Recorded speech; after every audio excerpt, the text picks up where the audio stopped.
नमस्कार, बहुत बहुत स्वागत है आप सभी का। आप देख रहे हैं टोटल हेल्थ। मैं हूं निखिल सिंह और स्वास्थ्य से जुड़ी हर वो जानकारी जो आपकी जिंदगी बदल सकती है, हम आपके साथ टोटल हेल्थ में साझा करने की कोशिश करते हैं, आपको जागरूक करते हैं। आज हम बात कर रहे हैं एक ऐसे साइलेंट किलर की जो पुरुषों में सबसे तेजी से फैल रहा है। बात होगी प्रोस्टेट कैंसर की। उम्र के साथ बढ़ता खतरा, लक्षणों की अनदेखी और जांच में देरी इसे घातक बना देती है। पर क्या समय पर पहचान और सही इलाज से इसको मात दी जा सकती है? जानेंगे आज देश के प्रमुख विशेषज्ञ डॉक्टर से जो स्टूडियो में हमारे साथ मौजूद हैं। आइए शुरुआत करते हैं उनसे, उनका परिचय आपसे कराते हैं और इस चर्चा की शुरुआत करेंगे। हमारे साथ स्टूडियो में मौजूद है doctor Sudhir Rawal, medical director and chief of genito urinary oncology, Rajiv Gandhi cancer institute and research centre, नई दिल्ली से। डॉक्टर साहब, बहुत स्वागत है आपका। हमारे साथ doctor Anoop Kumar, professor and head department of urology, Safdarjung hospital and Vardhman Mahavir medical college, new Delhi से है। स्वागत है डॉक्टर साहब आपका। और doctor Hemant Goyal, professor and head department of urology, doctor RML hospital and Atal Bihari Vajpayee institute of medical sciences, new Delhi से जुड़े हुए हैं। और दर्शकों, आप भी हमारे साथ इस कार्यक्रम में सीधे जुड़ सकते हैं और उसके लिए आप हमें अपने जो प्रश्न हैं वो ईमेल कर सकते हैं और फोन भी कर सकते हैं। हमारा ईमेल आईडी आप नोट कर लें, ddnewstotalhealth@gmail.com। आप इस पर अपने प्रश्न लिखकर हमें ईमेल कर सकते हैं, जो डॉक्टर्स उसका जवाब देंगे। और उसके अलावा हमारी जो टोल फ्री नंबर्स हैं, फोन लाइंस हैं, वो भी खुल गई हैं। उसका नंबर भी आप नोट कर लें। दिल्ली का नंबर है तो पहले 011 लगाएं और उसके बाद 230-97648, 230-97648 ये नंबर है। और इसके अलावा 011-230-97671 ये नंबर फ्लैश भी करते रहेंगे इस कार्यक्रम के दौरान। तो आप भी इस नंबर पर फोन करके आपके जहन में अगर कोई इस तरह की बात आती है, कोई आपको समस्या है या आप इसके विषय में कुछ जानना चाहते हैं, तो आप हमें फोन करके इस विषय में डॉक्टर से जानकारी ले सकते हैं। तो इस कार्यक्रम की शुरुआत करते हैं। डॉक्टर अनूप कुमार, आपके साथ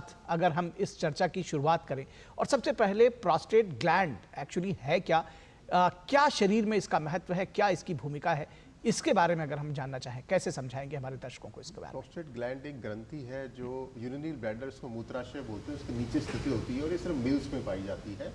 जैसे जैसे हमारी उम्र बढ़ती है, जैसे जैसे इसका साइज बढ़ता है। इसका जो मेन फंक्शन वो ये होता है कि प्रोस्टेट सिक्रेशंस इसमें से निकलते हैं, जो हमारे वीर्य को सीरम हम बोलते हैं, सीमेन, उसकी क्वालिटी को इम्प्रूव करता है। तो यानी हमारी रिप्रोडक्टिव सिस्टम के रिप्रोडक्शन में हेल्प करता है और सीमेन को और वीर्य की क्वालिटी को इम्प्रूव करता है। लेकिन कुछ समय के बाद वो फंक्शन का ख़त्म हो जाता है और फिर ये एक तरह से वेस्टिजियल ऑर्गन बन जाता है। जी जी। डॉक्टर सुधीर रावल, अगर हम आपसे प्रोस्टेट कैंसर के बारे में समझना चाहें कि दरअसल इसको साइलेंट किलर कहा जाता है, क्यों ऐसा कहा जाता है, एक बात। दूसरी बात, क्या स्टेजेस होते हैं इसके, अगर हम इसके प्राथमिक चरणों के बारे में, शुरुआती स्टेज में यह शरीर को कैसे प्रभावित करता है, कैसे समझे इसके बारे में, इस कैंसर के विषय में? एक्चुअली प्रोस्टेट में दो बीमारी होती है, एक तो बिनाइन ट्यूमर होता है, दूसरा कैंसर जी। और उसके सिम्टम सेम होते हैं। तो अक्सर पेशेंट को लगता है कि प्रोस्टेट बढ़ गया है और वो नेग्लेक्ट भी करता है, क्योंकि जैसे जैसे उम्र बढ़ती है तो यूरिन में थोड़ी बहुत प्रॉब्लम आती है। तो ज़्यादातर पेशेंट सोचते हैं कि ये उम्र की वजह से हमें हो रहा है, न कि कोई बीमारी है। जबकि इसका सिंपल सा इलाज है, सिंपल सा मतलब डिटेक्शन कर सकते हैं आप एक ब्लड टेस्ट से, PSA।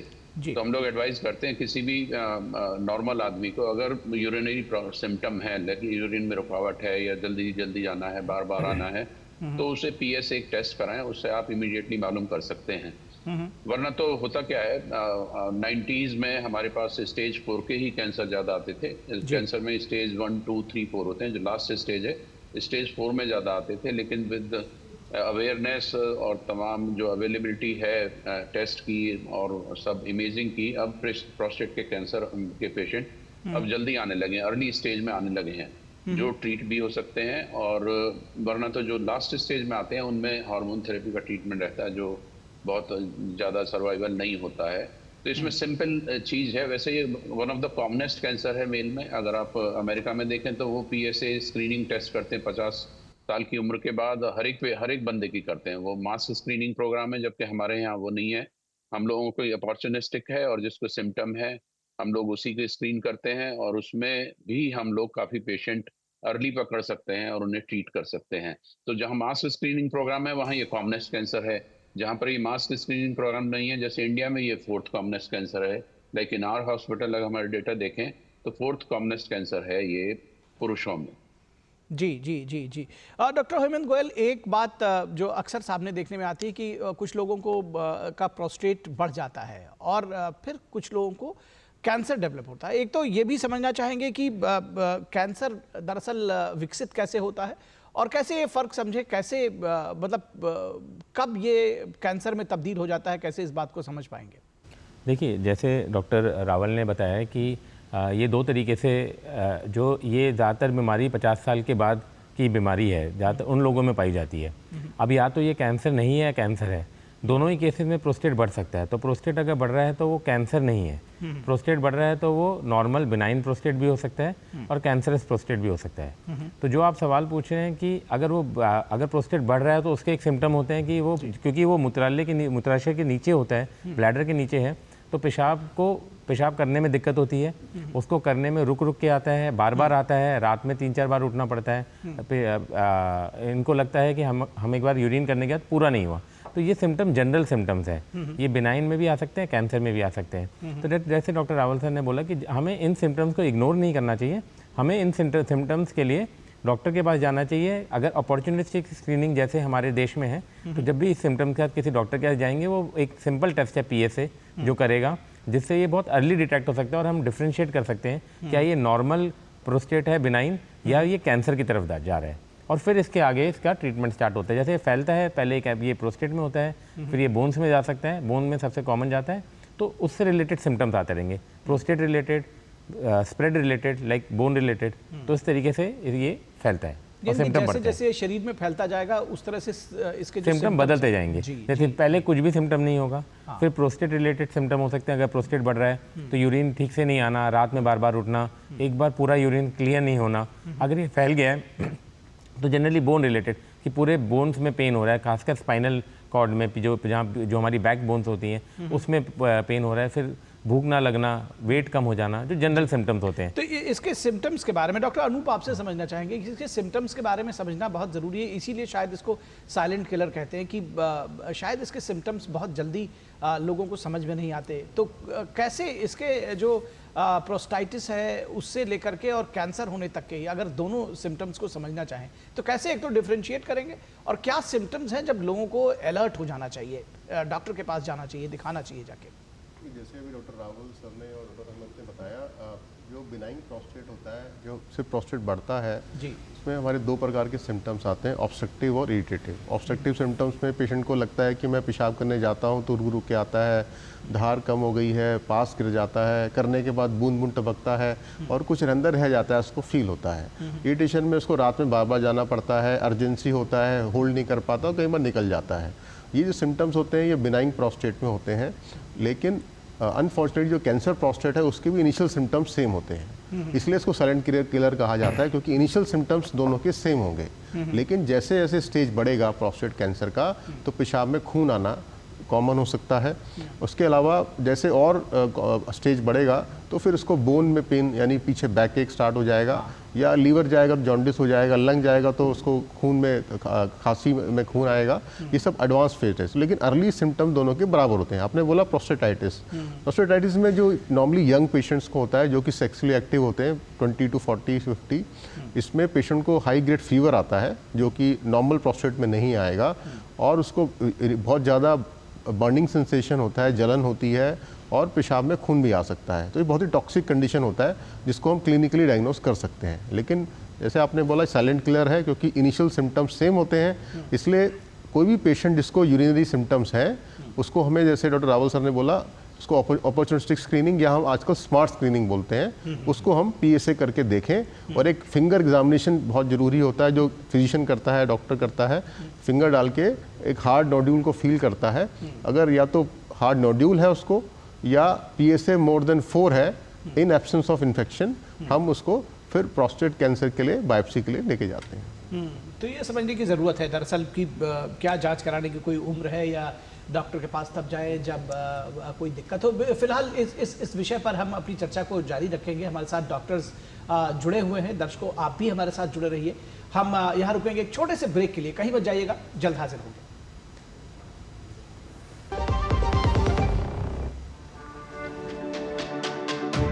मेरी पसंद, मेरी पसंद, मेरी पसंद, मेरी पसंद, हमारी पसंद, हम सबकी पसंद। मजबूत देश का मजबूत सरिया हो गया स्टील। जो लक्ष्य चुना था समझ आने लगा है। GLA यूनिवर्सिटी, उच्च लक्ष्य की निश्चित प्राप्ति। डायग्नोसिस करेंगे, कैसे ट्रीट कर सकते हैं डिफरेंट स्टेजेस के बाद। ब्रेक के बाद एक बार फिर आप सभी का स्वागत है। हम चर्चा कर रहे हैं प्रोस्टेट कैंसर की, किस तरह से ये डायग्नोस होगा, किस तरह से इसका इलाज होगा और क्या प्रोस्टेट कैंसर का इलाज संभव है, और अगर संभव है तो किस तरह से इसका इलाज होगा। इन सब विषयों पर हम विस्तार से चर्चा कर रहे हैं। हमारे साथ खास मेहमानों का पैनल जुड़ा हुआ है। विशेषज्ञ डॉक्टर, देश के जाने माने डॉक्टर्स हमारे साथ जुड़े हुए हैं। डॉक्टर सुधीर रावल, आपके पास आए और ये समझने की कोशिश करें कि प्रोस्टेट की जांच की कोई उम्र है? जिस तरह से अभी कहा जा रहा था कि स्मार्ट टेस्टिंग कराएं या किस तरह से इसके बारे में समझे, या कोई जब दिक्कत हो तभी डॉक्टर्स के पास जाए, या कोई अलार्मिंग सिग्नल हो तब जाए, कैसे इसको समझे जो हमारे आम दर्शक हैं इसको? इसमें आप ना दो ग्रुप में डिवाइड कर सकते हैं पेशेंट को। किसी में फैमिली हिस्ट्री है, मान लिया फादर को है या चाचा को है या ब्रदर को है, तो उसका स्क्रीनिंग आप 50 के आसपास शुरू कर दें। इवन 45 पे भी हम लोग रिकमेंड करते हैं एक PSA हो जाना चाहिए। और उसके बाद फिर अगर PSA less than point something है तो we can do after 1 year or 2 year depending on that. That's called smart screening which Anoop has mentioned. जी, बिकॉज उसमें आप बार बार पेशेंट को नहीं बुलाएंगे, उसे जब जरूरत होगी उसके अकॉर्डिंग PSA की वैल्यू और PSA की वेलोसिटी का अगर फ्यूचर में बढ़ रहा है तो आप उसे इन्वेस्टिगेट करेंगे फॉर बायोप्सी।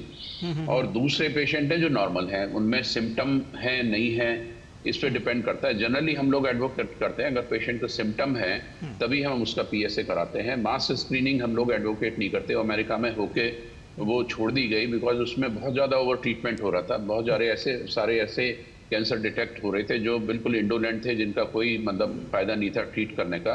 तो वहाँ पे भी आप हमेशा स्क्रीनिंग जो है इससे शेयर डिसीजन, हर एक में वो नहीं करते हैं PSA। तो हम लोगों के यहाँ हम लोग जिसमें सिम्टम है या जिसमें फादर मदर आनुवंशिकता की हिस्ट्री है कि किसी को रहा है, उन लोगों में हम लोग बहुत केयरफुल रहते हैं। और जिसमें सिम्टम है उसमें तो होना ही होना है। और बाद में अगर पेशेंट को कोई पेन है, many time patient come with the pain in the back एक, और जनरली वो जाता है वो ऑर्थोपेडिशियन के पास, वो कभी एग्जामिन नहीं करता, उंगली डाल के जैसे अनूप ने बताया, तो उसमें मालूम पड़ा कि वो उसी को ट्रीट होता रहा पेन, जबकि उसका PSA हाई होता है और उससे कैंसर होता है। तो कभी भी बैक एक हो 50 के बाद, 55 के बाद अब सस्पेक्ट करना है कि प्रोस्टेट कैंसर हो सकता है फैला हुआ। जी जी जी जी जी। और यहाँ पर हमारे साथ एक कॉलर जुड़े हुए हैं, सुनील कुमार, जो कि बिहार से कॉल कर रहे हैं हमको। सुनील जी, बहुत स्वागत है आपका, पूछिए अपना सवाल। जी सर, प्रणाम। कह रहे थे सर कि कभी पेशाब करते हैं, पेशाब करने के बाद कभी कभी लगता है कि पेशाब उसके बाद भी होता रहता है, टपकता रहता है सर कभी कभी। और पेशाब में पहले थोड़ा हल्का जलन होता था तो ट्रीटमेंट कराए तो ठीक हो गया जी। अभी ऐसा कोई बात नहीं है, लेकिन कभी ऐसा लगता है कि पेशाब लगा है, पेशाब होता नहीं है। ठीक है, तो आपने डॉक्टर को दिखाया था, उसका इलाज करवा रहे हैं आप? जी जी करवा रहे हैं। ठीक है, तो अभी क्या जानना चाहते हैं? अभी जानना चाहते हैं कि सर ये पेशाब कभी कभी करने के बाद टपकता है तो उसमें कोई ज्यादा प्रॉब्लम तो नहीं है? ठीक है, डॉक्टर अनूप, इनका सवाल लेना चाहेंगे आप? इनका एज कितना है? अपना एज कितना है सुनील जी? जी सर 55। 55। जैसे अभी हम डिस्कस कर रहे थे, doctor Hemant and doctor Rawat से भी बात कर रहे थे, जो सिम्टम्स हैं ये बिनाइन प्रोस्टेट के भी हो सकते हैं। और इसके लिए आपको एक नज़दीक के यूरोलॉजिस्ट को जाके दिखाएं। एक सिंपल हम टेस्ट करते हैं अल्ट्रासाउंड, जिसमें हम चेक करते हैं प्रोस्टेट का साइज़ क्या होता है, यूरिन करने के बाद कितना यूरिन अंदर रह जाता है, और किडनीज का स्टेटस चेक करते हैं। एक हम यूरोफ्लोमेट्री करते हैं, जिसमें आपको एक मशीन में यूरिन करने के लिए बोला जाता है और उसमें एक फ्लो ग्राफ बन के आता है, और एक यूरिन का कल्चर रूटीन करते हैं कि इन्फेक्शन तो नहीं है। उसी समय हम जैसे अभी बात कर डॉक्टर राहुल सर कह रहे थे, हम उसी समय PSA भी कर लेते हैं प्रोस्टेट कैंसर रूल आउट करने के लिए। एक आपको ये बेसिक इन्वेस्टिगेशन की जरूरत है जिसमें रूल आउट हो जाए कि आपको बिनाइन प्रोस्टेट है या प्रोस्टेट कैंसर भी हो सकता है। तो इसलिए आप जाके एक यूरोलॉजिस्ट को दिखा लीजिएगा, सिंपल टेस्ट से पता लग जाएगा, फिर हम कुछ दवाइयाँ देने शुरू करते हैं जिससे आपका ये प्रॉब्लम ठीक हो सकता है। ठीक है, ये तो डॉक्टर साहब, डॉक्टर अनूप, ये बात थी सुनील जी की, मुझे उम्मीद है कि उनको अपने सवाल का जवाब मिल गया होगा। लेकिन अगर हम प्रोस्टेट कैंसर या नॉर्मल जब प्रोस्टेट से जुड़ी दिक्कत होने लगे तो उससे डायग्नोसिस कैसे करेंगे, क्या कुछ करेंगे, टेस्ट क्या है, इसके विषय में बताइए। प्रोस्टेट कैंसर में जैसे अभी हम PSA की बात कर रहे थे, PSA सबसे इम्पोर्टेंट हमारा टेस्ट माना जाता है। इसमें हम एक हाई सस्पिशन हो सकता है कि अगर मोर देन 4 है इन एब्सेंस ऑफ इन्फेक्शन तो ये कैंसर हो सकता है।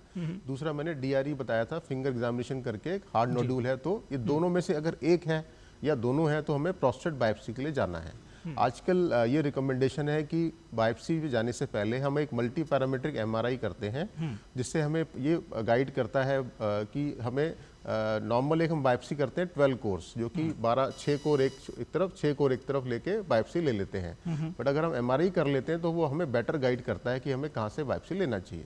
तो एक आपने बायोप्सी कर ली, बायोप्सी में कैंसर आ गया, अब आपको स्टेज करना है। स्टेज करने के लिए आजकल अगर हाई रिस्क पेशेंट है, इसको हम 3 डिवाइड करते हैं, low risk, intermediate, high risk. अगर लो रिस्क है तो हम सिंपल एक बोन स्कैन कर सकते हैं रूल आउट करने के लिए कि कैंसर कहीं फैला तो नहीं हुआ है। लेकिन अगर ये हाई रिस्क में आता है तो हमें एक पेट स्कैन करना पड़ता है, जिसको PSA में पेट स्कैन कहते हैं। जी जी जी जी जी डॉक्टर हेमंत गोयल, हम अगर रिस्क फैक्टर्स की बात करें और किन लोगों को ये हो सकता है ज़्यादा, किन को इससे बचाव करना चाहिए, कैसे इसको समझें, अगर रिस्क फैक्टर्स इन्वॉल्व क्या है, ये कैसे समझें?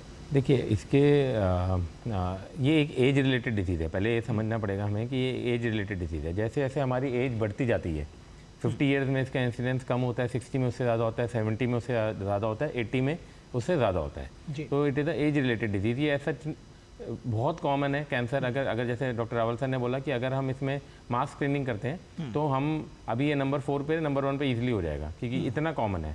तो 75% केसेस हमें ट्रीट ही करने की ज़रूरत नहीं है, हम मास स्क्रीनिंग ना करके बचा रहे हैं बेसिकली।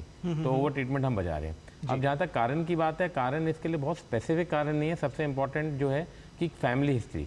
अगर आपके परिवार में कैंसर प्रोस्टेट का कोई आपका फादर में, चाचा में, इन सब में अगर फादर जो पेरेंट्स जो फादर की तरफ से जो रिलेशन है उसमें अगर ये प्रोस्टेट कैंसर पाया जा रहा है तो आपको एक तो ज़्यादा चांसेस है, 10% ऑफ प्रोस्टेट कैंसर में फैमिली हिस्ट्री होती है। और दूसरी बात है वो कैंसर ज़्यादा एग्रेसिव होंगे, वो कैंसर अर्ली एज पे होंगे।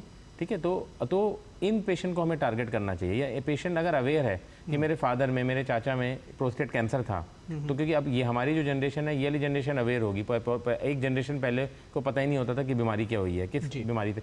तो अगर ये पॉजिटिव हिस्ट्री है तो उनको डेफिनेटली जल्दी स्क्रीनिंग में आना चाहिए। उनको 45 या 50 ईयर्स पे स्क्रीनिंग कर लेना चाहिए। अगर वो कैंसर PSA से बढ़ रहा है तो जैसे डॉक्टर अनूप सर ने बोला कि हमें मल्टी पैरामीट्रिक MRI करके बायोप्सी करना चाहिए और उसको ये देखना चाहिए कैंसर है या नहीं है तो फॉलो करना चाहिए, है तो उसका ट्रीटमेंट होना चाहिए।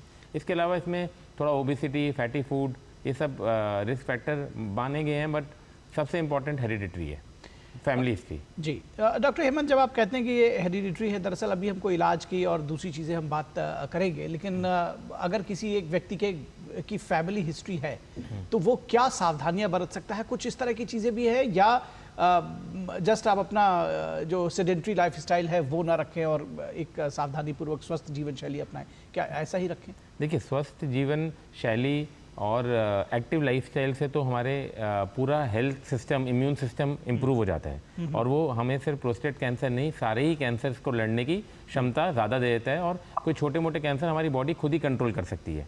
तो ये तो एक्टिव लाइफस्टाइल, स्वस्थ लाइफस्टाइल, अच्छा खाना, ये तो ओवरऑल हर चीज़ के लिए ही रिकमेंडेड है। बट यहाँ पर अगर किसी को, जैसे मैंने बताया कि 10% जो प्रोस्टेट कैंसर होते हैं उनमें एक हिस्ट्री एसोसिएटेड होती है, तो उन पेशेंट को ज़्यादा केयरफुल रहना है। उनको अपना 45 या 50 ईयर्स जैसा रिस्क फैक्टर है उसमें एक PSA स्क्रीनिंग करनी चाहिए। अगर क्योंकि ये पेशेंट वो हैं जिनमें अगर कैंसर आएगा तो एग्रेसिव कैंसर आएगा, इनको डेफिनेटली ट्रीटमेंट की ज़रूरत पड़ेगी, सर्जरी, रेडियोथेरेपी, जो भी इनको ट्रीटमेंट की ज़रूरत पड़ेगी वो ज़रूर पड़ेगी।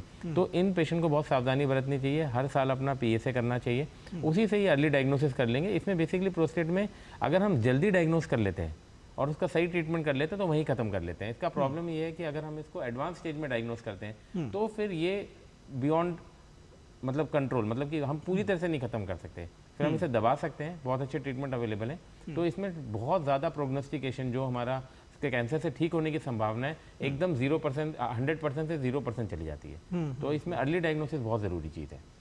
जी जी जी जी जी। और यहाँ पर एक कॉलर जुड़े हुए हैं हमारे साथ में, पवन कुमार उत्तर प्रदेश से हमको कॉल कर रहे हैं। पवन जी, स्वागत है आपका, पूछिए अपना सवाल।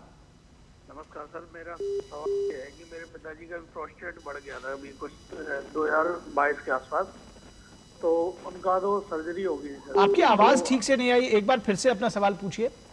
मेरा सवाल ये है कि पिताजी का प्रोस्टेट बढ़ गया था 2022-23 में जी, तो उनकी सर्जरी हो चुकी है उसकी प्रोस्टेट की। और मैं जानना चाहता हूँ क्या दोबारा भी वो प्रॉब्लम आ सकती है, क्या बढ़ सकता है वो प्रोस्टेट, और बढ़ सकता है तो कितने दिन में बढ़ सकता है?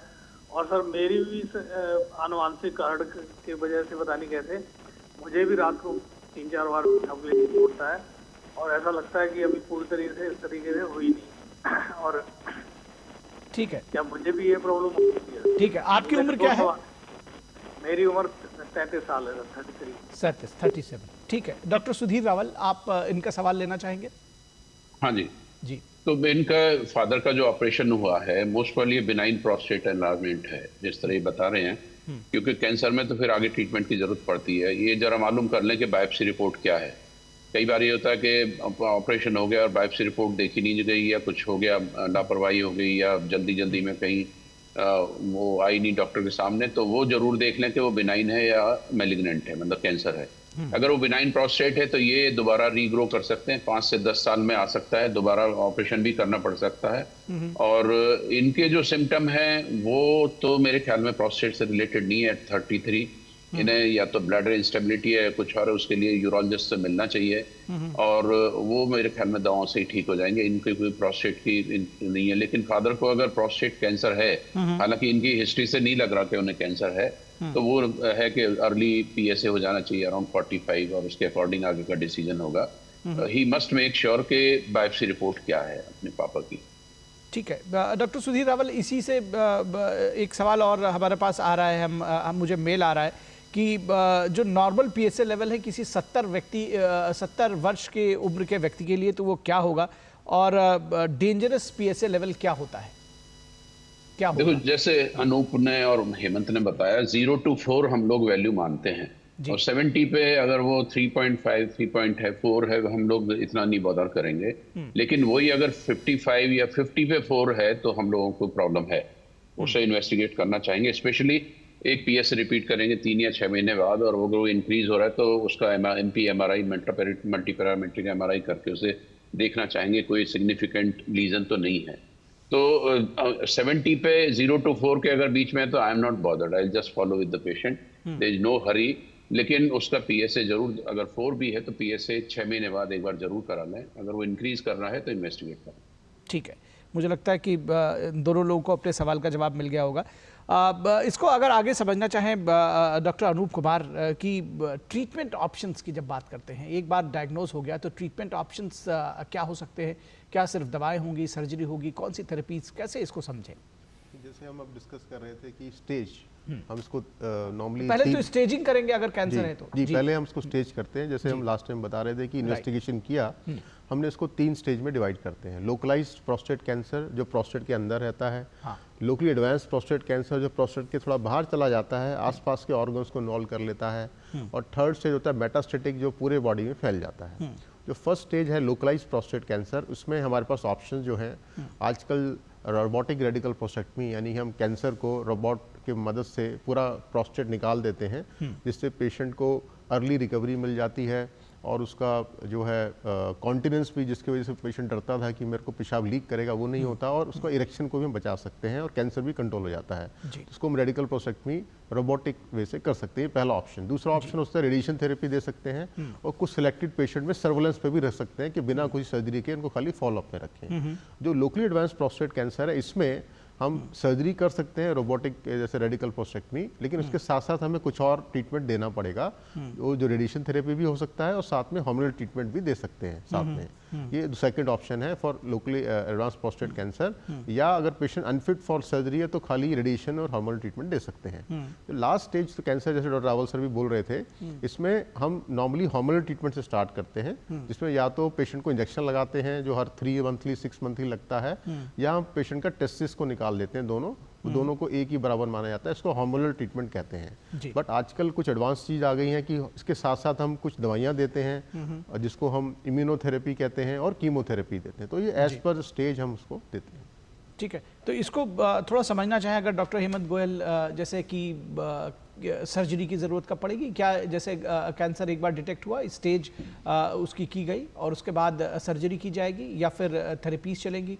क्या कोई उसका पर्टिकुलर ऑर्डर है, या रोगी की स्थिति को देखते हुए, उसकी गंभीरता को देखते हुए कैसे डिसाइड करते हैं इसको? देखिए, इसके लिए बड़ा प्रोस्टेट कैंसर का ट्रीटमेंट का एवोल्यूशन, डायग्नोसिस और ट्रीटमेंट का एवोल्यूशन पिछले 10 सालों में काफ़ी ऑर्गेनाइज हो गया है जी। जैसे जैसे इसके कैंसर के पेशेंट बढ़ते गए हैं, इसका ट्रीटमेंट काफ़ी स्ट्रीमलाइन हो गया। जैसे सर ने बोला कि रोबोटिक सर्जरी आने के बाद इसमें बेटर सर्जिकल केयर हम देने लग गए हैं पेशेंट्स को, तो इसका ट्रीटमेंट पूरा ऑर्गेनाइज हो गया है। तो अगर आप ये बात करें कि जैसे पेशेंट कैंसर डायग्नोज होता है, पहले तो इससे डरने की ज़रूरत नहीं है। जैसे एक लंग का कैंसर होता है तो वो उसके प्रोग्नोसिस बहुत ख़राब है, बहुत सारे कैंसर्स के प्रोग्नोसिस ख़राब है। ये एक, अगर हम ये भी बोलते हैं कि अगर कोई एक कैंसर कोई देना होगा तो प्रोस्टेट कैंसर दे दीजिए, क्योंकि इसको ट्रीटमेंट बहुत ऑर्गेनाइज्ड है। लाइफ स्पैन हम मिनिमम पेशेंट को 15 से 20 साल तो दे ही सकते हैं, वैसे भी ये 60 ईयर्स में डायग्नोज होता है ऑन एन एवरेज। सो अब इसमें क्या है कि जैसे सर ने बताया कि अगर ये हमारा इनिशियल स्टेज, पेशेंट को पहले काउंसिल करना है, डरने की जरूरत नहीं है, क्योंकि काफ़ी बार ऐसा होता है डर की वजह से वो गलत ट्रीटमेंट ऑप्ट कर लेते हैं, तो वो खुद ही ऑप्ट कर लेते हैं एक खराब ट्रीटमेंट, उनको डर है कि जल्दी करना है। इसमें जल्दी की कोई ज़रूरत नहीं है, वो टाइम ले सकते हैं, सेकंड ओपिनियन, थर्ड ओपिनियन ले सकते हैं, तब जाके इसको ट्रीटमेंट उनको अपनी फैमिली के साथ बैठ के उसका ट्रीटमेंट बनाना पड़ता है। It is a multi modal treatment. ऐसा नहीं है कि कोई एक ही चीज़ से इसका कंप्लीट ट्रीटमेंट हो जाता है। हो सकता है इसमें कुछ ना ज़रूरत पड़े, सर्विलेंस की ज़रूरत पड़े, हो सकता है इसमें सर्जरी की ज़रूरत पड़े, हो सकता है इसमें रेडियोथेरेपी की ज़रूरत पड़े, इम्यूनोथेरेपी की ज़रूरत पड़े, कीमोथेरेपी की ज़रूरत पड़े। तो एक अच्छे यूरोलॉजिस्ट के अंडर जब वो रहते हैं तो वो उनको गाइड करते हैं कि आपको अभी कुछ चीज़ की ज़रूरत नहीं है, तो उस पर भरोसा करना पड़ेगा, पहले सिलेक्ट करना पड़ेगा, भरोसा तो करना पड़ेगा। अगर ये हमारा प्रोस्टेट के अंदर ही है, लोकलाइज्ड है, तो वहाँ पर भी ये 3 स्टेजेस में डिवाइड होता है, लो रिस्क, इंटरमीडिएट रिस्क और हाई रिस्क। रिस्क के हिसाब से कि कितना रिस्क है इसको आगे बढ़ने का। अगर इसका रिस्क बहुत कम है आगे बढ़ने का, तो वो patient just wait and watch कर सकता है। कैंसर होने के बाद भी वेट एंड वॉच कर सकता है। ये पेशेंट समझते नहीं है। जब हम उनको बोलते हैं तुम्हें कैंसर है, अभी तुम्हें कुछ नहीं करना, तो कहता है कि कैंसर है कुछ नहीं करना, मतलब आप डॉक्टर ही खराब हो कि कैंसर है कुछ नहीं करना। तो अब ये भी समझना पड़ेगा, इसमें ऐसा भी ट्रीटमेंट होता है कि कुछ नहीं करना, ये नहीं बढ़ेगा आगे, अगले 15 साल 20 साल तक नहीं बढ़ेगा, तो आप कुछ ना करना भी एक ऑप्शन है। फिर सेकेंड है ऑप्शन कि इंटरमीडिएट और हाई रिस्क, जहाँ पर ये कैंसर बढ़ने की संभावना है, वहाँ पर ट्रीटमेंट मिलना चाहिए। वहाँ पर या तो सर्जरी करें या रेडियोथेरेपी करें। Surgery definitely one time treatment है, रोबोटिक के बहुत अच्छे रिजल्ट्स हैं। आजकल कोई भी बहुत ही मिनिमम कॉम्प्लिकेशन हो गई है, मतलब इतनी बड़ी सर्जरी की ना के बराबर कॉम्प्लिकेशन हैं। तो इसलिए रोबोटिक सर्जरी का या प्रोस्टेट की सर्जरी का एक बहुत ही एडवांस एक एज हो गया है ओवर रेडियोथेरेपी। एंड देन हम रेडियोथेरेपी को वहाँ यूज़ करते हैं जहाँ पर हमें लगता है इसको सर्जरी के साथ देंगे यूज़, तो इसमें हमें आगे जाके कंप्लीट क्योर हो जाएगा, ट्रीटमेंट की ज़रूरत नहीं होगी। फिर जैसे कि अगर इसका स्टेज फैल गया, तो फैलने में हमारा एम अब कंप्लीट क्योर नहीं है, हमारा एम है कि जितना हम मिनिमम ट्रीटमेंट के साथ मैक्सिमम पेशेंट की क्वालिटी ऑफ लाइफ और कैंसर कंट्रोल कर सकें। तो उधर हमारा इम्यूनोथेरेपी काम आता है, उधर हमारा हार्मोनल थेरेपी काम आता है, और हमारा लेटर स्टेजेस में कीमोथेरेपी। तो स्टेज बाय स्टेज ट्रीटमेंट है, बड़ा ऑर्गेनाइज ट्रीटमेंट है। बस एक अच्छे डॉक्टर को सिलेक्ट करना है और बात पे भरोसा करना है। सेकंड ओपिनियन, थर्ड ओपिनियन ले सकते हैं और अपना इस तरीके से ट्रीटमेंट आगे प्रोसीड होना चाहिए। ठीक है, और इस चर्चा को आगे बढ़ाएंगे, लेकिन रुकेंगे एक छोटे से ब्रेक के लिए। यहाँ पर ब्रेक लेंगे और ब्रेक के बाद जब वापस लौटेंगे तब भी प्रोस्टेट कैंसर पर चर्चा हमारी जारी रहेगी। यशस्वी प्रधानमंत्री नरेंद्र मोदी जी के संकल्प सबका साथ सबका विकास को माननीय मुख्यमंत्री योगी आदित्यनाथ जी ने सामाजिक एकता एवं समरसता के उच्चतम मानदंडों के साथ बनाया है यूपी सरकार का मूल मंत्र। परिणाम स्वरूप 2017 के बाद उत्तर प्रदेश में सभी को मिले बिना किसी भेदभाव के रोजगार के समान अवसर एवं योजनाओं के लाभ। 8.5 लाख से अधिक सरकारी और 3,75,000 से अधिक संविदा पर नौकरी पाने वाले जहां निष्पक्ष और पारदर्शी प्रक्रिया के साक्षी बने, वहीं अनुसूचित जाति, जनजाति, पिछड़े एवं निम्न आय वर्ग के अभ्यर्थियों को मिला आरक्षण का संपूर्ण लाभ। प्रधानमंत्री गरीब कल्याण अन्न योजना, प्रधानमंत्री आवास योजना और जल जीवन मिशन से लेकर मुख्यमंत्री युवा स्वरोजगार और एक जनपद एक उत्पाद जैसी विभिन्न योजनाएं यूपी में अंत्योदय से सर्वोदय का सपना कर रही हैं साकार। काम दमदार, डबल इंजन सरकार। जब धरती चीर कर निकलता है लोहे का पत्थर और मिलता है मोंगिया के जोश से, फिर तपता है, पिघलता है और बनता है फौलाद। अब होता है सरिया सारी खूबियों के साथ। मोंगिया स्टील, मजबूत देश का मजबूत सरिया। स्वागत है आपका। ब्रेक के बाद हम चर्चा कर रहे हैं प्रोस्टेट कैंसर पर, किस तरह से इस कैंसर को डायग्नोज किया जाता है, क्या इसके सिम्टम्स हैं, कैसे इसका इलाज चलेगा और किस तरह से रोगी का जीवन कैंसर के साथ भी उसको बेहतर किया जा सकता है। इन सब विषयों पर बातचीत कर रहे हैं। हमारे साथ 3 विशेष मेहमान बने हुए हैं। देश के 3 नामी संस्थानों से 3 विशेषज्ञ डॉक्टर हमारे साथ, 3 मशहूर डॉक्टर्स बने हुए हैं। यहाँ पर ये भी जानने समझने की ज़रूरत है कि बहुत सारी भ्रांतियाँ, बहुत सारे मिथ्स लोगों के बीच में रहते हैं।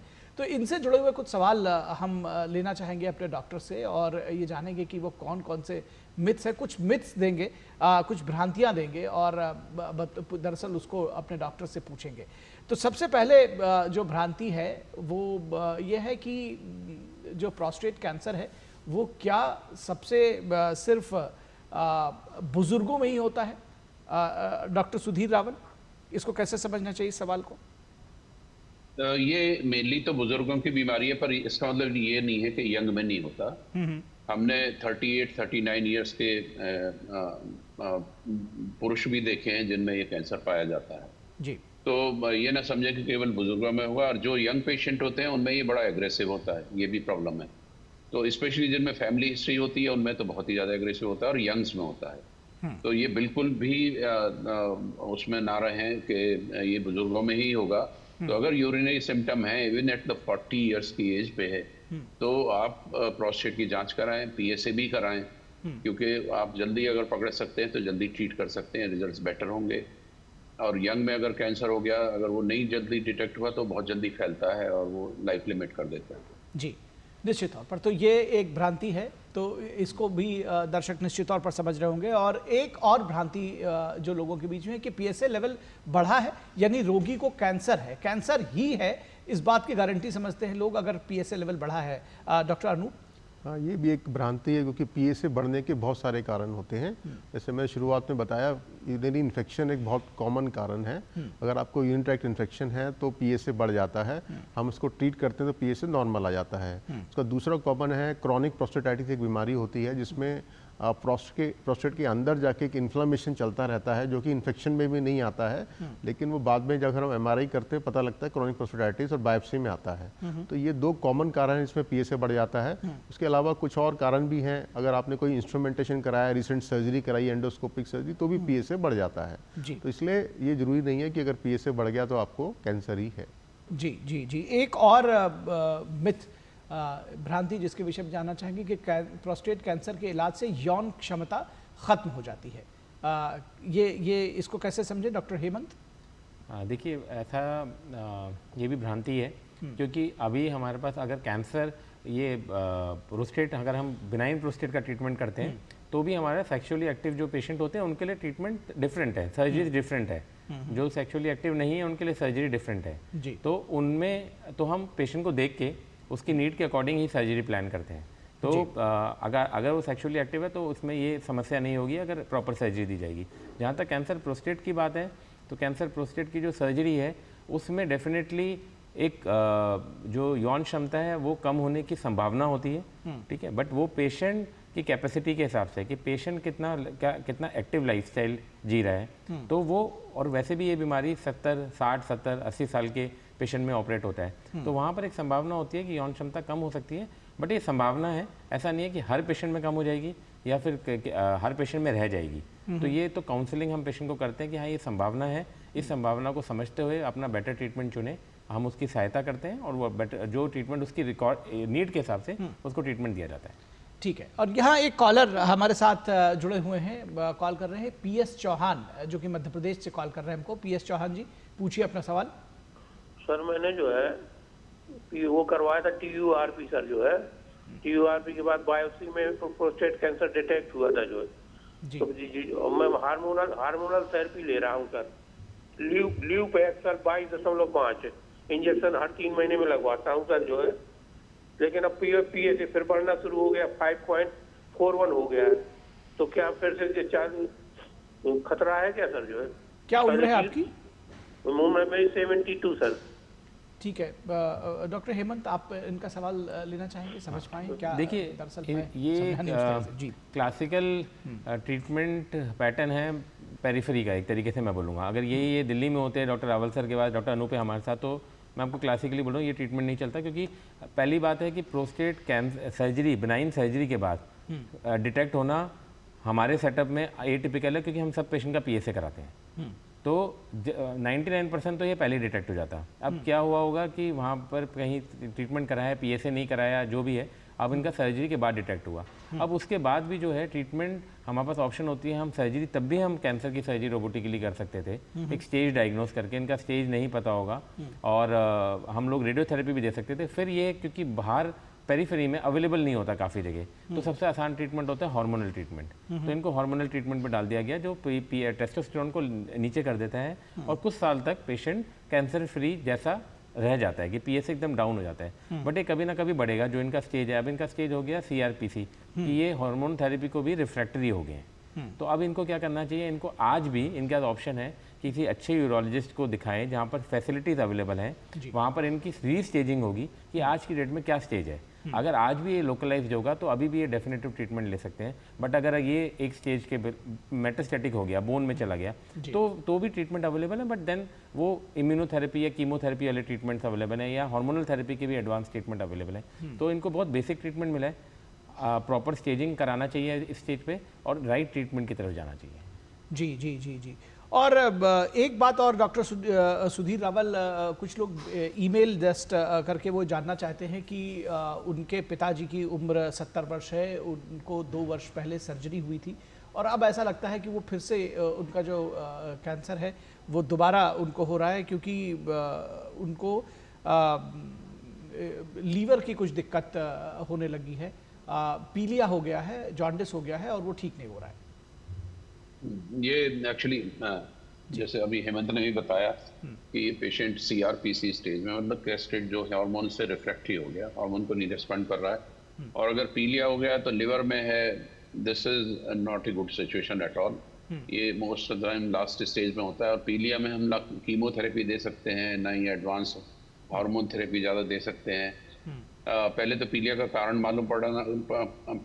मालूम करना पड़ेगा कि ये प्रोस्टेट कैंसर से है, वहाँ प्रोस्टेट कैंसर पहुँचा हुआ है, उसके लिए बायोप्सी करते हैं। आजकल कुल जीन म्यूटेशन देखते हैं इन पेशेंट्स में जिनमें इस तरह की बीमारी होती है, और उसे देख के भी कुछ दवाएं हैं जो दी जा सकती हैं। लेकिन पीलिया अगर है तो उसमें बहुत ज़्यादा ऑप्शन नहीं है अगर ये कैंसर के कारण है। लेकिन अगर ये लाइक हेपेटाइटिस है तो वो सेटल हो जाता है, उसके बाद आप अच्छी तरह से ट्रीट कर सकते हैं। कीमोथेरेपी है और मल्टी लेवल IDT है, जैसे अरलामाइड है, और इम्यूनोथेरेपी भी आती है लास्ट में, कुछ पार्प इनहिबिटर्स हैं, तो काफ़ी दवाएं होती हैं इन पेशेंट्स के लिए।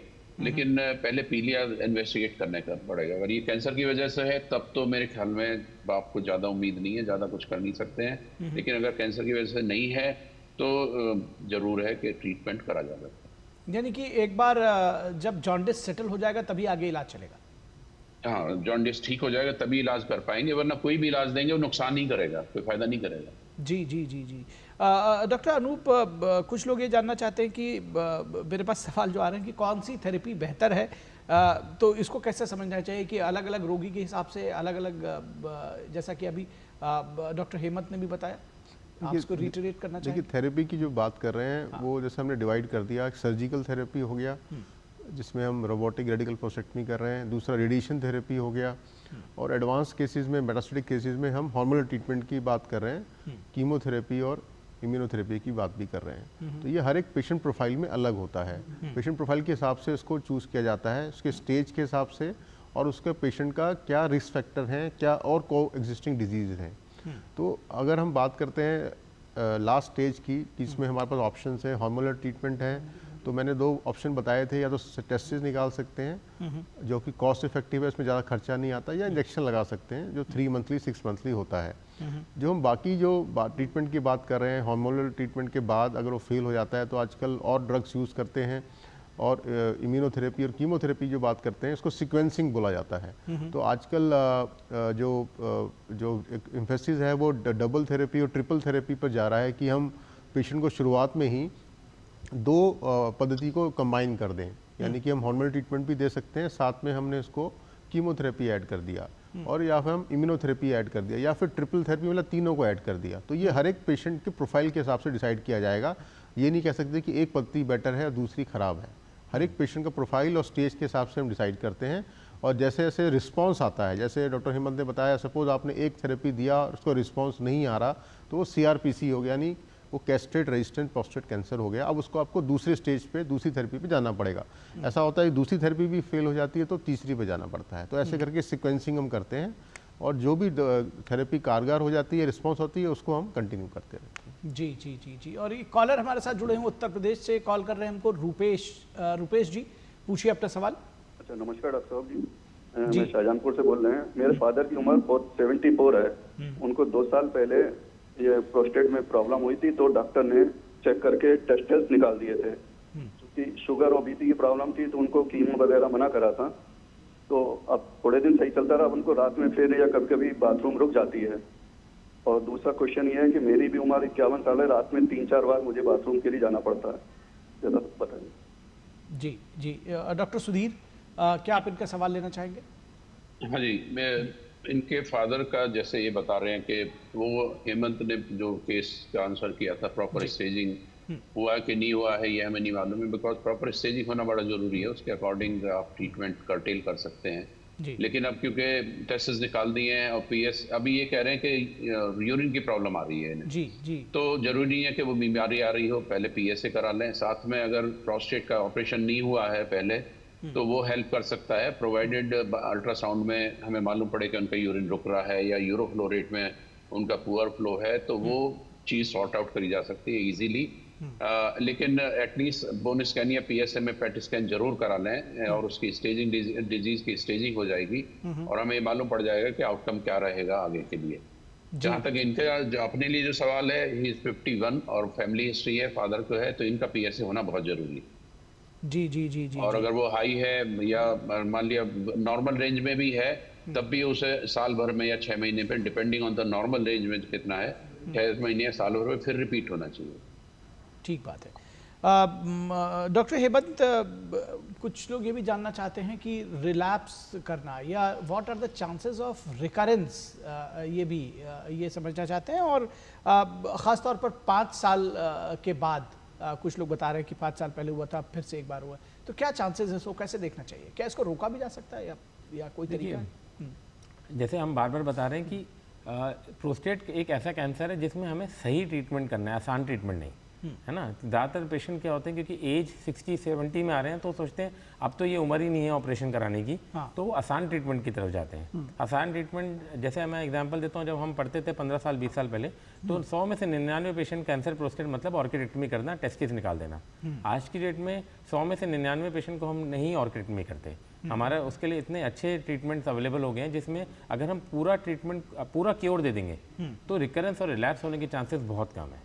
अगर आप मानेंगे जैसे जो दोनों पेशेंट थे इनका ऑर्किडेक्टमी हो गया सबसे पहले, है ना, अब ऑर्किडेक्टमी के बाद रिलैप्स होना ही होना है, किसी का 5 साल में होगा, किसी का 10 साल में होगा, है ना। बट अगर इन्होंने सही ट्रीटमेंट ले लिया होता कि अगर हम सर्जरी कर लेते हैं, तो अगर हम सही स्टेज में सर्जरी कर लेते हैं तो सिर्फ 10% चांस है कि इसको फ्यूचर में रेडियोथेरेपी की जरूरत पड़ेगी। तो ये ट्रीटमेंट टू ट्रीटमेंट डिसाइड करेगा कि रिलैप्स क्या है। अदरवाइज अगर आप एक्यूरेट स्टेज में, लोकलाइज स्टेज में एक राइट ट्रीटमेंट दे देते हैं, मल्टी मॉडल ट्रीटमेंट, जहाँ सिर्फ सर्जरी की जरूरत है सर्जरी, जहाँ सर्जरी प्लस रेडियोथेरेपी की जरूरत है रेडियोथेरेपी, तो आपका रिकरेंस फ्री सर्वाइवल बहुत ज़्यादा है, ऑलमोस्ट 10 ईयर से ज़्यादा है कि कोई रिकरेंस नहीं होगा जी। तो ये इसमें सही ट्रीटमेंट इंपॉर्टेंट है बजाय कि आसान ट्रीटमेंट जी। कुछ लोगों को बायोप्सी का डर होता है, डॉक्टर अरूप कुमार, क्या ये डर वाजिब है? किस तरह से इसको देखना चाहिए? उनको लगता है कि एक बार बायोप्सी हो जाएगी तो नहीं भी होगा तो हमको कैंसर हो जाएगा, कुछ इस तरह की भ्रम भी, भ्रांतियाँ भी, कैसे इसको समझना चाहिए? बहुत अच्छा क्वेश्चन पूछा, क्योंकि ये अक्सर पेशेंट्स हमसे पूछते हैं जब हम उनको बायोप्सी एडवाइस करते हैं तो बोलते हैं कि सर हमने सुना है कि बायोप्सी करने से कैंसर फैल जाता है, पूरे शरीर में फैल जाएगा। तो ये एक पूरी तरह से मिसकंसेप्शन है और इसमें हम उनको समझाते हैं कि बायोप्सी नहीं करेंगे तो डायग्नोसिस नहीं होगा, क्योंकि कोई भी हम डायग्नोसिस टेक्नोलॉजी यूज़ कर लें विदाउट बायोप्सी हम नहीं बोल सकते कैंसर है। तो बायोप्सी आज की डेट में बहुत सेफ है, बहुत ही एडवांस टेक्निक से बायोप्सी की जाती है। 2 प्रकार से हम बायोप्सी करते हैं। एक को बोलते हैं ट्रस्ट गाइडेड प्रोस्टेट बायोप्सी, जिसमें हम लैट्रिन के रास्ते से एक प्रोब डालते हैं अल्ट्रासाउंड, और उसमें प्रोस्टेट को अल्ट्रासाउंड में देखने के बाद हम उसको 12 कोर बायोप्सी, जो स्टैंडर्ड बायोप्सी होती है, एक लोब से 6 कोर, एक और दूसरे लोब से 6 कोर लेते हैं, तो स्टैंडर्ड बायोप्सी बोलते हैं। कुछ एक स्पेसिफिक पेशेंट्स में आजकल MRI फ्यूजन बायोप्सी ली जाती है, जो कि कुछ स्पेसिफिक सेंटर्स पे अवेलेबल है, जिसमें हम और बेटर तरीके से कैंसर को डायग्नोस कर सकते हैं।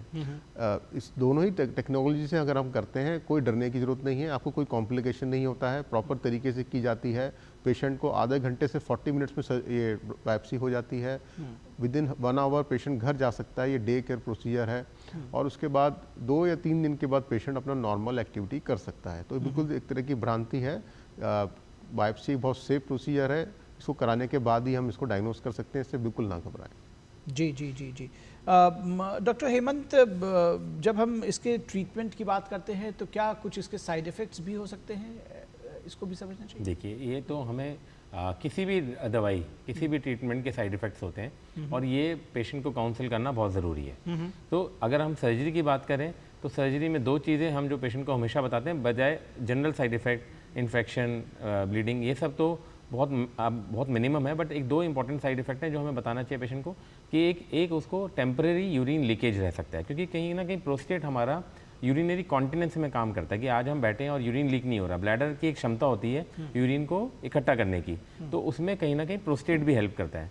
तो जब प्रोस्टेट निकल जाता है सर्जरी के द्वारा, तो उस टाइम पे इनिशियली ऐसा कुछ पेशेंट में पाया जा सकता है कि उनका यूरिन लीकेज हो, उन्हें डायपर पहनने की ज़रूरत पड़े, बट जनरली 1 महीने के बाद वो डायपर फ्री हो जाते हैं। ठीक है, कुछ पेशेंट सर्जरी के बाद इमीडिएटली डायपर फ्री होते हैं, कुछ थोड़ा सा समय लेते हैं। अब ये पेशेंट की इनर स्ट्रेंथ होते हैं, जो एक्टिव लाइफस्टाइल वाले पेशेंट होते हैं, जिनकी मस्कुलर स्ट्रेंथ अच्छी होती है, उनको इनकॉन्टिनेंस बहुत कम होता है। और जो एकदम नॉन एक्टिव लाइफस्टाइल है, सेडेंटरी लाइफस्टाइल है जिनका, उनमें ये चांसेस ज़्यादा होते हैं। तो एक तो ये चीज़ है। दूसरा, जैसे आपने बताया था कि इरेक्टाइल डिस्फंक्शन होने की संभावना भी है, तो ये भी पेशेंट को बताया जा सकता है। अगर उसको इरेक्टाइल डिस्फंक्शन मेंटेन करना है तो भी ट्रीटमेंट्स अवेलेबल है। तो different type of treatments available है जो इरेक्टाइल डिस्फंक्शन को नहीं करता। अब जहाँ तक आपकी हार्मोनल थेरेपी की बात है, तो ये एक बहुत इंपॉर्टेंट चीज़ है कि अगर जो पेशेंट ज़्यादातर आसान ट्रीटमेंट लेते हैं हार्मोनल थेरेपी गलत स्टेज में, कि लोकलाइज स्टेज में सर्जरी रेडियोथेरेपी करनी है, बट वो क्योंकि आसान ट्रीटमेंट है, टेस्टिस निकाल देना और कुछ ना करना, तो इसका बहुत ज़्यादा साइड इफेक्ट होता है, क्योंकि टेस्टोस्टेरोन हमारी मस्कुलर स्ट्रेंथ के लिए, पुरुषों के लिए बहुत ज़रूरी है। तो जब ये ख़त्म हो जाता है तो हमारी वीकनेस आ जाती है। तो हम डाउन द लाइन 2-3 साल में पेशेंट को अगर ये नहीं बताएंगे कि आपको फिजिकली एक्टिव रहना है, आपको वॉक करनी है, आपको अपनी मस्कुलर स्ट्रेंथ मेंटेन करनी है, तो उसकी मस्कुलर स्ट्रेंथ खत्म हो जाएगी। धीरे वो सेडेंटरी लाइफस्टाइल में चला जाएगा, क्योंकि मसल में स्ट्रेंथ ही नहीं है।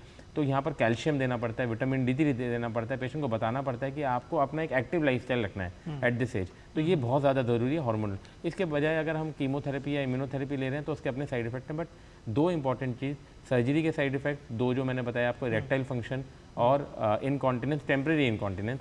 रेडियोथेरेपी के अपने साइड इफेक्ट हैं, क्योंकि वो बर्न करता है एक तरीके से कैंसर को। तो तो बर्निंग रिलेटेड प्रोक्टाइटिस या सिस्टाइटिस हो सकता है फॉर स्मॉल ड्यूरेशन टाइम, किसी के तो ज़्यादा भी होता है। और एक हमने हार्मोनल ट्रीटमेंट जो सबसे कॉमन पेरिफेरी में लेते हैं उसके लिए कि पेशेंट की मस्कुलर स्ट्रेंथ मेंटेन करनी है, उसके लिए हमें कुछ दवाइयाँ देनी है, कैल्शियम, विटामिन D3, या फिर हमें एक्सरसाइज उसे बताना है कि उसको रेगुलर करना है। जी जी जी, निश्चित तौर पर तो ये समझने की ज़रूरत है कि किस तरह से अगर कुछ साइड इफ़ेक्ट्स हैं तो उनको कैसे फॉलो अप किया जा सकता है। एक कॉलर हमारे साथ जुड़े हुए हैं पुणे से, सुनील हमको कॉल कर रहे हैं। सुनील जी, स्वागत है आपका, पूछिए अपना सवाल। जी नमस्कार डॉक्टर साहब। जी जी मेरा उम्र है अभी 63 साल का, 63 जी। तो मुझे रात में अर्जेंसी आती है, इतनी अर्जेंसी आती है कि मैं बेड से उठकर बाथरूम तक जाने में ड्रिप लीकेज हो जाता है, डीपी होता है। और डॉक्टर के पास गया था, उन्होंने मुझे 15 दिन के लिए फेसोबिक नाम की 8 दी थी 15 दिन के लिए। उसके बाद फिर उन्होंने क्वांटिटी चेक की, हर वक्त क्वांटिटी बराबर आई है। तो उन्होंने सजेशन किया कि अभी कोई प्रॉब्लम नहीं है, फ्लो अच्छा है, किसी प्रकार के स्ट्रेस नहीं है सोनोग्राफी में वगैरह, तो इसको मॉनिटर करते हैं। तो अभी कुछ दिन के मॉनिटर करना चाहिए या कैसे करना चाहिए? डॉक्टर अनूप कुमार।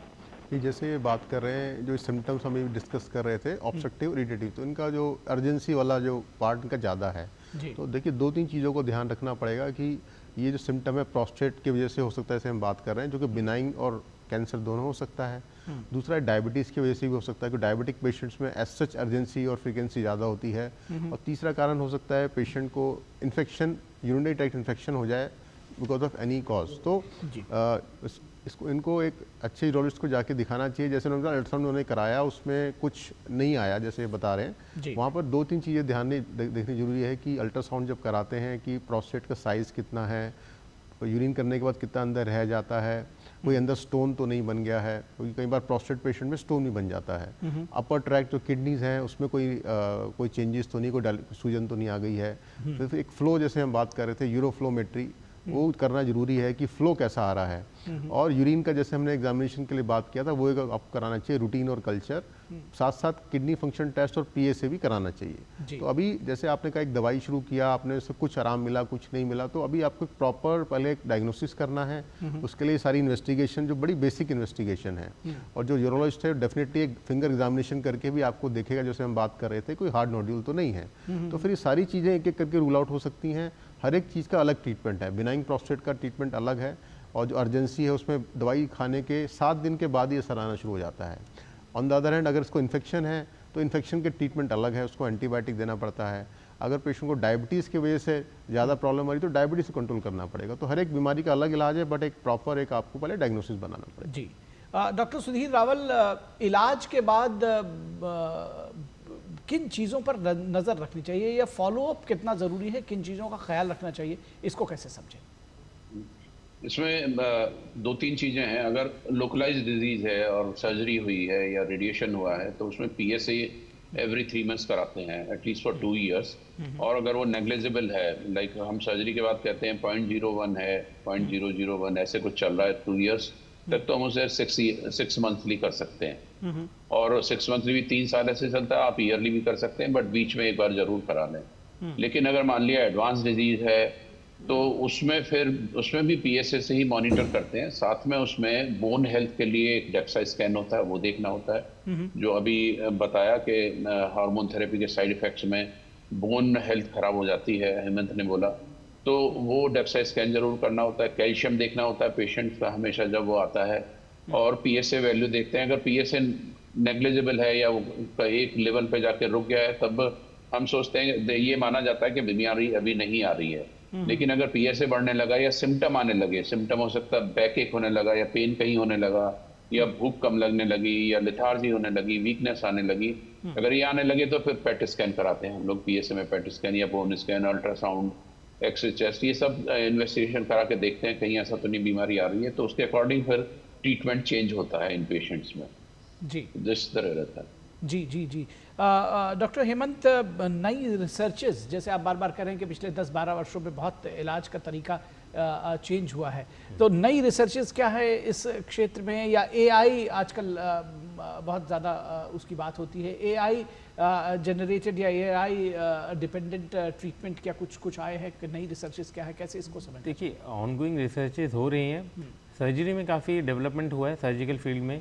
AI जो रोबोटिक सर्जरी में भी अपकमिंग है, रिसर्च स्टेज में है, और इसको यूज़ भी स्टार्ट करा जा रहा है। टेली सर्जरी स्टार्ट हो रही है कि आपको दूर दराज में ऑपरेशन करना है, वहाँ पर यूरोलॉजिस्ट की कमी है, तो आप वहाँ पर अगर सिस्टम गवर्नमेंट दे देती है तो हम यहाँ से बैठ के भी वहाँ पर सर्जरी कर सकते हैं। तो वो उस तरीके से सर्जिकल फील्ड में काफ़ी रेवोल्यूशन आया है। अब आप जहाँ तक नॉन सर्जिकल ट्रीटमेंट की बात करते हैं तो उसमें भी रेवोल्यूशन आया है। जो रेडियोथेरेपी हम पहले एडवाइस नहीं करते थे, रीज़न था कि उसके साइड इफ़ेक्ट्स बहुत थे। अब वो बहुत प्रिसिशन के साथ आ गया, उसमें AI का काफ़ी रोल आ गया कि सिर्फ प्रोस्टेट को या उस जगह पे जहाँ कैंसर है उसको रेडियोथेरेपी जाए और बाकी जगह बच जाए। तो उससे क्या है, रेडियोथेरेपी रिलेटेड साइड इफेक्ट्स काफ़ी कम हो गए। जितना भी हमारे एडवांसेस आए हैं ये बेसिकली साइड इफेक्ट्स को कम करने के लिए आए हैं। जो पहले हमारा ट्रीटमेंट सर्जिकल ट्रीटमेंट होता था उसके काफ़ी साइड इफेक्ट होते थे, वो काफ़ी मिनिमाइज हो गया। जो रेडियोथेरेपी ट्रीटमेंट होता था उसके काफ़ी साइड इफेक्ट होते थे और बहुत लंबे तक। मतलब हम अपने केस में हम देखते थे कि पेशेंट 5-5 साल के बाद आ रहे हैं, ब्लीडिंग के साथ आ रहे हैं। जो रेडिएशन इंड्यूस सिस्टाइटिस है वो बहुत ही ट्रबलसम चीज़ थी ट्रीट करना, अब वो काफ़ी कम हो गया है। अच्छा रेडियोथेरेपी देखे, अब जो दवाइयाँ भी आ रही हैं उनकी सेफ्टी प्रोफाइल काफ़ी अच्छी है। तो इसमें जैसे मैंने बताया, इसमें सही ट्रीटमेंट लेना ज़रूरी है, आसान ट्रीटमेंट नहीं। पेशेंट का इसमें कस्टमाइज होता है ट्रीटमेंट, पेशेंट की रिक्वायरमेंट क्या है, क्वालिटी ऑफ लाइफ इश्यूज बहुत इंपॉर्टेंट है। जब हम पेशेंट का ट्रीटमेंट देखते हैं, हम देखते हैं पेशेंट को कितनी ज़रूरत है ट्रीटमेंट की। भाई ये 80 ईयर्स को अलग रिक्वायरमेंट है, 60 ईयर्स को अलग रिक्वायरमेंट है, 50 ईयर्स को अलग रिक्वायरमेंट है। 50 ईयर्स के लिए हमें ऐसा ट्रीटमेंट चाहिए जो अगले 50 साल वो अच्छा चले, ठीक है भाई, with good quality of life. 85 years में अगले 10 साल अच्छा चले विद गुड क्वालिटी। तो ऐसे कस्टमाइज करना बहुत ज़रूरी है। AI का डेफिनेटली एडवांस चीज़ों का काम आ रहा है to reduce side effect. Side effect कैसे कम किए? जी लगभग समय समाप्त हो गया है, लेकिन फिर भी मैं चाहूँगा कि हम आप तीनों लोगों से बहुत जल्दी अगर वन लाइनर कुछ संदेश लेना चाहें। डॉक्टर सुधीर रावल, क्या संदेश आप हमारे दर्शकों को देना चाहेंगे प्रोस्टेट कैंसर के विशेष संदर्भ में या प्रोस्टेट के संदर्भ में?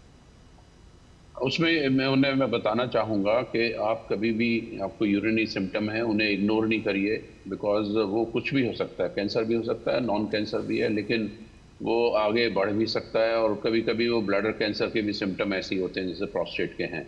तो आप अपना ख्याल रखें, हमेशा कोई भी सिम्टम हो डॉक्टर के पास जाएं, चेकअप कराएं। और चेकअप बहुत ज़्यादा कॉस्टली नहीं है और बहुत ज़्यादा कम्बरसम नहीं है। डॉक्टर खुद एग्जामिन कर सकता है, जैसे डिजिटल रेक्टल एग्जामिनेशन कर सकते हैं, कुछ टेस्ट कर सकते हैं, ब्लड टेस्ट है, अल्ट्रासाउंड है, वो ही काफ़ी है, और यूरिन टेस्ट है, उसी में मालूम पड़ जाएगा क्या है क्या नहीं है। तो प्रोस्टेट कैंसर के लिए तो ये बहुत ज़रूरी है। दूसरा, अपना सेडेंटरी लाइफ ना रखें, आप फिजिकल एक्सरसाइज करते रहें, हमेशा मूव करते रहें। अगर आप लॉन्ग जीना चाहते हैं, हेल्दी जीना चाहते हैं, तो एक फिजिकल एक्टिविटी बहुत ज़रूरी है इस एरा में। जी। तो मुझे उम्मीद है कि जो हमारे दर्शक हैं उनको ये संदेश मिला होगा, उन्होंने इसको आत्मसात किया होगा। आज टोटल हेल्थ में हमारे पास बस समय इतना ही है। आप तीनों का, डॉक्टर सुधीर रावल, डॉक्टर अनूप कुमार और डॉक्टर हेमंत गोयल, आप तीनों का बहुत धन्यवाद हमारे साथ जुड़ने के लिए और इतने ज़रूरी विषय पर सारे अपने विचार, अपनी एक्सपर्टाइज हमारे साथ साझा करने के लिए। तो टोटल हेल्थ में आज के इस अंक में बस इतना ही। हमारी पूरी टीम को दीजिए इजाज़त। नमस्कार।